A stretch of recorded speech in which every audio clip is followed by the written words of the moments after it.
Bienvenue dans notre commission Coffre aux idées. Nous continuons nos études sur l'Épître aux Romains. Cette semaine, nous allons découvrir le chapitre 7. Paul parle d'un homme et il utilise des illustrations. Nous allons discuter avec Makis, Widgis et Carole. Makis, tu nous fais la prière pour commencer? Te disons merci Seigneur pour ta grâce d'amour, toujours manifestée à nous. Merci de nous avoir permis de nous retrouver sur la table de la Télé-Espérance en vue de partager cette leçon. Puisse-tu nous remplir de ton Saint-Esprit et permettre que tout ce que nous aurons à dire soit venu directement de toi et que nos téléspectateurs soient édifiés. Au nom de Jésus, nous te prions. Amen. Amen. Depuis 2 études, nous voyons que Paul insiste énormément sur la loi. N'est-ce pas? La loi a une place importante. Mais quelle place en réalité la loi a dans les écrits de Paul au livre de Romains? Une place prépondérante quand même, parce qu'il y avait tout un débat autour de l'importance de la loi ou pas. Et les gens se posaient des questions pour savoir est-ce qu'il fallait maintenant qu'il y avait la grâce, est-ce qu'il fallait respecter la loi, quelle était maintenant la place de la loi dans le plan de la rédemption. Il y avait quelques questions qui se posaient. En parlant de la loi ici, je sais que dans la Bible, on parle de plusieurs lois. Mais de quelle loi exactement Paul parle ici? Il s'agit de la loi morale surtout. C'est la loi morale, puisque c'est la loi morale, normalement, qui est immuable. Nous savons que les lois cérémonielles ne faisaient qu'annoncer le sacrifice de Jésus. Jésus étant sacrifié, il est mort, ressuscité. Désormais, les lois cérémonielles n'ont plus de sens, puisque ça annonçait quelque chose. La chose s'étant réalisée, mais maintenant, il n'a plus de sens. Il y a quelque chose à savoir qu'à l'époque de Paul, les rabbins avaient toujours ce pouvoir, même si Jésus était mort et ce message de grâce commençait à se propager. Et au niveau de la loi rabbinique, il y avait un aspect important parce qu'ils avaient placé que la loi était devenue un élément salvateur et grâce à la loi, on pouvait atteindre la perfection. C'est-à-dire que si on suivait la loi, si on disait ce que la loi, on pouvait obtenir le salut. Et ça allait en contradiction avec ce que Paul disait. Donc ce débat régnait et encore aujourd'hui, malheureusement, ce débat règne. Parce que si nous sommes encore en train d'étudier ce chapitre 7, c'est qu'il y a des fois, nous voulons par nous-mêmes, par la loi, pouvoir être sauvés. Alors que Paul met l'accent surtout que c'est par la grâce de Dieu, c'est un don gratuit que nous sommes sauvés. Donc, ce débat est encore d'actualité. Et nous en discutons aujourd'hui. Lorsqu'on voit en Romains 7, Paul prend l'illustration, je dirais, du mariage. Alors, nous allons prendre le temps de lire ce que Paul dit dans Romains 7, les versets 2 à 6. Romains 7, les versets 2 à 6. Alors, j'ai lu. Ainsi, une femme mariée est liée par la loi à son mari tant qu'il est vivant. Mais si le mari meurt, elle est dégagée de la loi qui la liait à son mari. Si donc, du vivant de son mari, elle devient la femme de notre homme, elle sera appelée adultère. Mais si le mari meurt, elle est affranchie de la loi, de sorte qu'elle n'est point adultère en devenant la femme d'un autre. De même, mes frères, vous avez été, par le corps de Christ, mis à mort en ce qui concerne la loi, pour que vous apparteniez à un autre, à celui qui est ressuscité des morts, afin que nous portions des fruits pour Dieu. Car, lorsque nous étions dans la chair, les passions des péchés, provoquées par la loi, agissaient dans nos membres, de sorte que nous portions des fruits pour la mort. Mais maintenant, nous avons été dégagés de la loi, étant morts à cette loi, sous laquelle nous étions retenus, de sorte que nous serons un esprit nouveau et non selon la lettre qui a vieilli. Alors là, Paul parle exactement d'illustration. Nous sommes bien d'accord que Paul utilise, je dirais, l'image du mariage pour montrer la relation que nous devons avoir avec la loi. Alors, pour vous, surtout pour nous en tant que jeunes, quelle relation vraiment doit-on avoir avec la loi? Moi, je peux dire que il ne faut pas oublier que la loi est là pour nous guider. Il faut avoir une relation, en fait, de respect pour la loi. Pour la loi, parce que si c'est la loi qui me guide, donc je dois respecter la loi. Si la loi me guide pour aller au ciel, je dois respecter la loi. Mais il ne faut pas que je puisse avoir dans ma tête, pour que je puisse aller au ciel, avec mes propres forces, je peux obéir à la loi. Ça, c'est faux. Ça, c'est Satan qui met ça dans notre tête. Après, à la fin, on va voir que, malgré tout ce qu'on a fait, on n'arrive pas à obéir totalement à la loi parce que notre nature est pécheresse. Donc, nous avons besoin de la grâce de Dieu pour nous aider à respecter, à obéir à la loi et à laisser la loi nous guider sur le chemin de Dieu, sur le chemin de la vie éternelle. Donc, mais on doit avoir cette connexion tout en laissant Dieu nous aider à respecter la loi. En fait, Jésus nous a justifiés. Jésus nous a sauvés. Mais parfois, souvent, je dis, est-ce que nous sommes tous sauvés? Nous sommes justifiés si on accepte la justification de Christ. La justice de Dieu est disponible pour tous. Voilà, exactement. Donc, si je n'accepte pas cette justification qui est disponible pour moi, je ne peux pas être justifié. Voilà. Et pour l'accepter, je dois savoir que j'ai péché quelque part. Exactement. Donc, si je ne reconnais pas que j'ai péché quelque part, je ne pourrai pas accepter de tout mon cœur cette justification. Ça veut dire que cette justification est mise à notre disposition, mais il faut l'accepter. Oui, il faut l'accepter. Alors, nous sommes sauvés par la foi en Jésus-Christ. Pourquoi est-ce que maintenant je dois observer la loi? Parce que je suis sauvé. Donc voilà. Si je suis sauvé, je dois rester toujours en connexion avec Dieu. Rester en connexion avec Dieu veut dire quoi? Il faut observer la loi. Oui, mais si vous m'aimez, gardez mes commandements. Parce que les commandements de Dieu, ce sont ses caractères. La loi de Dieu, c'est le caractère de Dieu.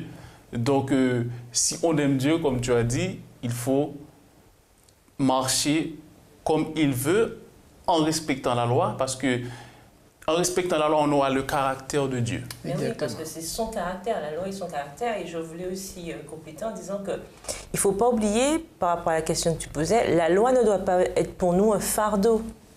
Justement, la loi doit être un complément, un compagnon de route pour nous, comme tu disais si bien, parce que c'est ce qui nous conduit justement sur ce chemin de la vérité. Parce que si effectivement la loi reflète le caractère de Dieu, mais tout ça c'est une question de foi, comme on l'a déjà dit, c'est la base. Donc si justement cette loi, on croit que c'est le caractère de Dieu, ben on voudra faire plaisir à Dieu. Et pour faire plaisir à Dieu, il faudra forcément que sa loi devienne pour nous un compagnon de route. Mais pas, on ne doit pas voir la loi comme quelque chose de contraignant, mais plutôt un moyen, un moyen pour nous, justement, de parfaire notre cheminement avec Dieu. Puisque c'est à travers cette loi que nous pouvons voir si nous dévions ou pas, et si nous pouvons rapidement profiter de cette grâce, justement, de cette justification pour nous remettre sur le droit chemin. Donc, il nous faut ce guide, ce jalon pour y arriver. Oui, et l'apôtre Paul nous dit bien dans Romains 7, verset 12, la loi donc est sainte et le commandement est saint, juste et bon. Donc, la loi, et je pense que c'est ce qui crée ce problème pour nous de comprendre exactement le sens de la loi. Parce que quand Paul dit la loi, finalement, est sainte et le commandement est saint, cela pourrait presque dire qu'il suffit que j'observe la loi et je suis sauvé. Eh oui, que j'observe tous les 10 commandements, et puis c'est bon, c'est ok, et je suis sauvé. Puisque la loi elle-même, elle est c'est tout. Ouais. Est-ce qu'on est d'accord? Ouais. Sauf que le souci, c'est qu'en tant qu'être humain, nous ne pouvons pas observer la loi. C'est pas seulement en tant qu'être humain, c'est notre nature, hein, c'est notre nature. Nous Notre pouvons nature pas. de pécheresse fait que On n'arrivera pas. on ne peut pas. Non. On n'arrivera jamais. Non, mais Paul nous donne la réponse au verset 14, parce qu'il ne nous laisse pas là. Ok, il nous présente la loi. Et il dit au verset 14, nous savons en effet que la loi est spirituelle. Donc, elle a tout son sens exactement dans nos vies. Mais moi, je suis charnel, vendu au péché. Ah. Et voilà le problème. Il y a contraste. Il y a un contraste. Spirituel, charnel. Oui. N'étant pas spirituel, on ne peut pas observer quelque chose de spirituel. spirituel. Spirituel dans le sens que c'est Dieu qui a donné sa loi. Donc nous avons besoin de cette grâce de Dieu pour pouvoir y arriver. On ne peut pas y arriver seul. Et c'est pourquoi Jésus est venu mourir pour nous. Parce que seulement lui, qui pouvait Ah oui. obéir totalement à la loi. Parce qu'il est saint. Et la loi est sainte. Donc nous, on pouvait faire tout ce qu'on pouvait. Mais on n'allait jamais y arriver parce que notre nature déjà nous condamne. Oui, tout à fait. Alors, Nature. non, mais lorsque nous disons tout à l'heure que la loi est spirituelle et nous sommes péchés et que pour être en harmonie avec la loi, il faut que nous devenions spirituels, il n'y a que lorsque le sang de Christ me purifie que je deviens spirituel. Donc, que je puisse observer la loi. Est-ce qu'on voit le rapport? Et des fois, des choses simples, nous cherchons à compliquer. Nous voulons, et là, puisque Paul nous dit, fait bien comprendre, de nous-mêmes, la loi, nous ne pouvons pas l'observer. Donc, si nous voulons observer la loi et être juste, il faut que le sang de Christ nous ait justifiés, nous ait rendus spirituels, nous ait rendus saints pour pouvoir observer la loi. En fait, pour nous, c'est tellement difficile parce que, en fait, c'est notre nature des fois qui nous joue des tours, quoi. Parce que on sait que souvent, on sait que il faut obéir à Dieu. C'est Dieu qui peut nous aider en fait, à respecter la loi. Mais dans notre société, on a ça qui dit, on a cette pression-là. Il faut respecter en fait les règles. Ensuite, on aura les résultats. Mais Dieu nous donne les résultats, ensuite, qui est son sang, qui est sa grâce, ensuite pour qu'on puisse respecter sa loi, qui est son caractère. Donc, on doit toujours demander à Dieu de nous aider tous les jours à l'accepter dans notre vie, à laisser son sang couler dans nos veines pour pouvoir respecter la loi totalement et vivre comme il veut. Mais il y a aussi le fait que nous devrions nous rappeler que dans ce monde aussi, on a tendance à faire croire à l'homme qu'il peut faire les choses par lui-même. Donc, voilà. Nous avons plein de choses maintenant autour de nous, yoga, enfin, un tas de systèmes qui ramènent à soi, l'analyse de soi. Donc, tout ce qui est concentration sur l'homme, en fait, qui pousse à croire, qui pourrait faire croire que oui, si on fait ci, si on se met dans telle condition, et si on fait ça, et si on fait ça, on peut y arriver. Donc, comme il y a autour tellement de choses qui rappellent que se tourner vers soi, ça peut être une solution. On a même parfois des philosophies qui montrent que nous sommes nous-mêmes des dieux, quoi. Que Dieu est, que l'homme peut être. Oui, il y a ces philosophies-là aussi. Et donc, il y a toutes ces choses qui nous entourent, qui peuvent parfois pousser les gens à croire que oui, ben, si je fais tel effort ou dans tel sens, je peux y arriver. Sauf qu'avec Dieu, ça ne marche pas comme ça. Puisque il nous dit clairement, et l'apôtre Paul nous rappelle que sans moi, vous ne pouvez rien faire. C'est clair. Et c'est clair. Donc, nous, en tant que chrétiens, nous devons toujours nous rappeler que c'est toujours par la grâce de Dieu que nous pouvons arriver à quelque chose. L'homme de lui-même ne peut rien faire. Mais j'ajoute quelque chose avant que Makis... Bon, vas-y, Makis. En fait, notre nature charnelle nous limite totalement. Ben oui. Donc, c'est notre soumission, notre dépendance totale à Dieu qui nous permettra de s'en sortir, qui nous permettra de lui obéir, qui nous permettra aussi d'observer sa loi.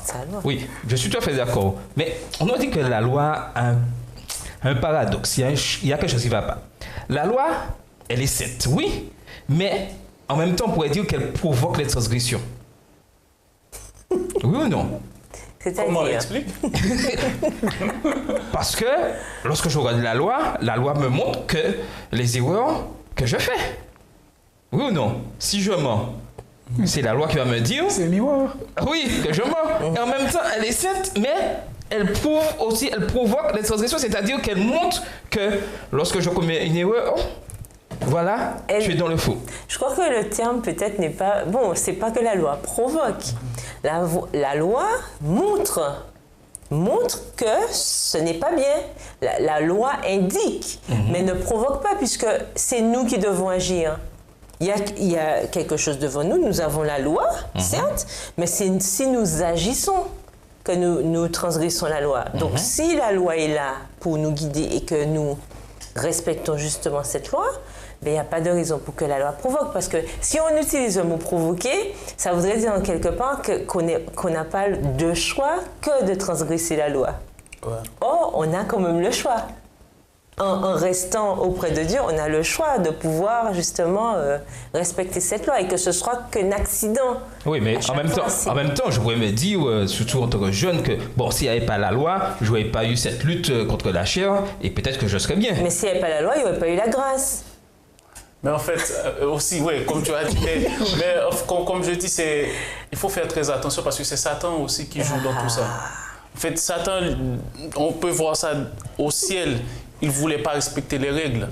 En fait, c'est quelqu'un qui n'aime pas les règles. Donc, puisqu'on a déjà cette nature pécheresse, donc il va appuyer sur ça ou bien utiliser ça pour nous faire comprendre que la loi est là pour nous empêcher de faire les choses. Alors que la loi nous libère.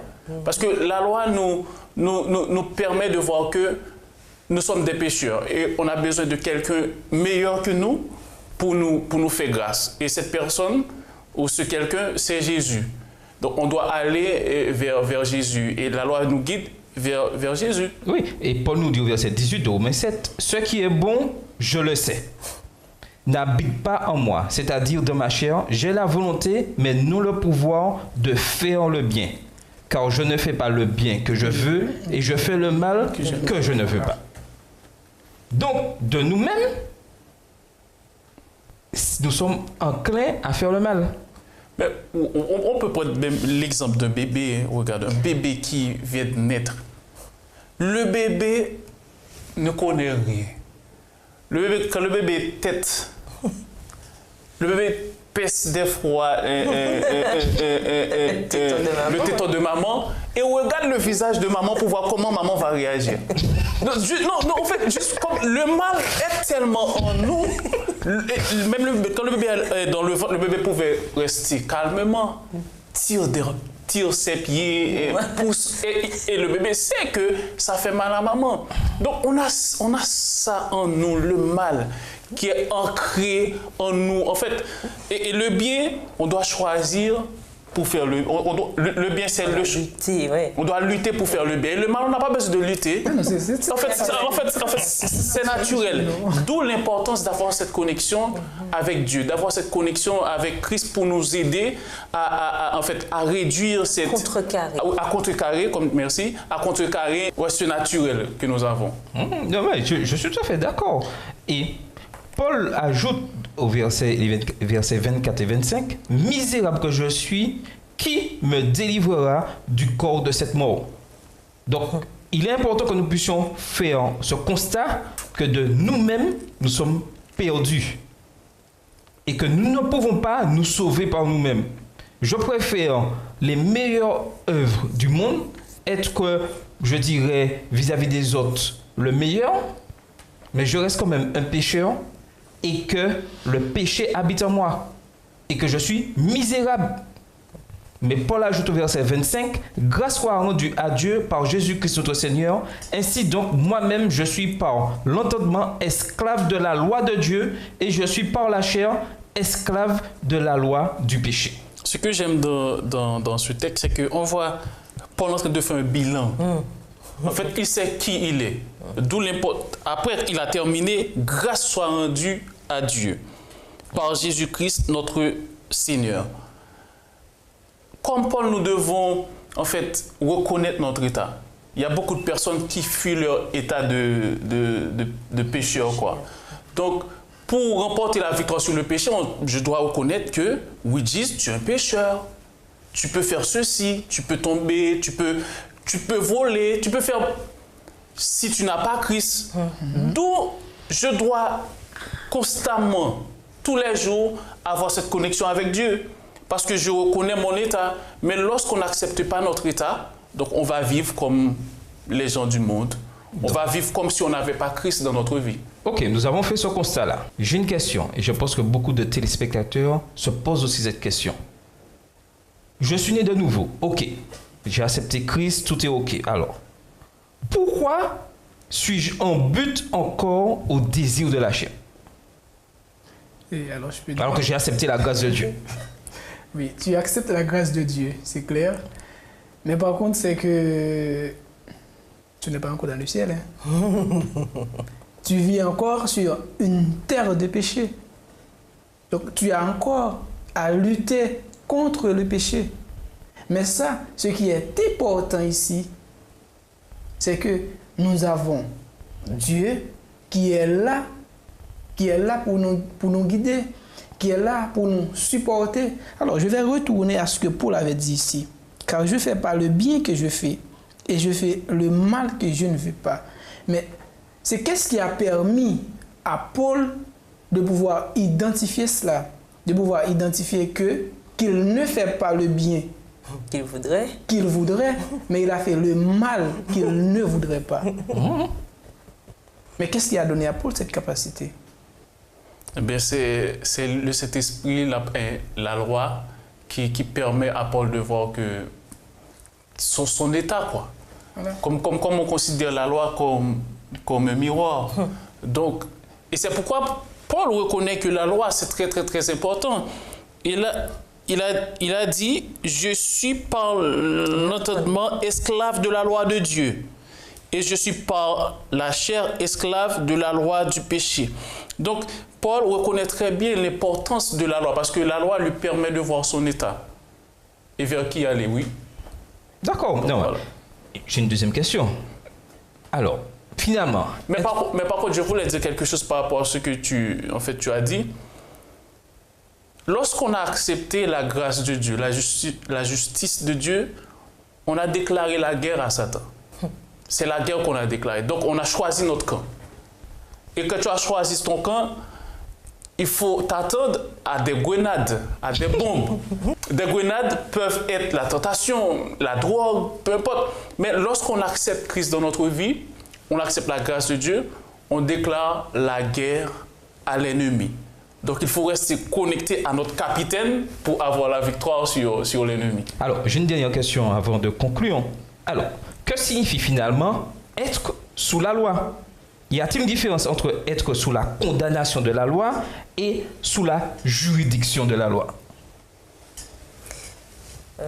Oui, il y a une différence. Quand on est sous la juridiction de la loi, à mon sens, c'est dans le sens où on respecte la loi de Dieu, justement comme on a dit, parce que nous sommes justifiés, parce que nous voulons plaire à ce Dieu qui nous a sauvés. Tandis que lorsque nous sommes sous la condamnation de la loi, c'est quand nous n'acceptons pas la justice de Dieu. Puisque lorsque quand on n'accepte pas cette justice, mais la loi nous condamne.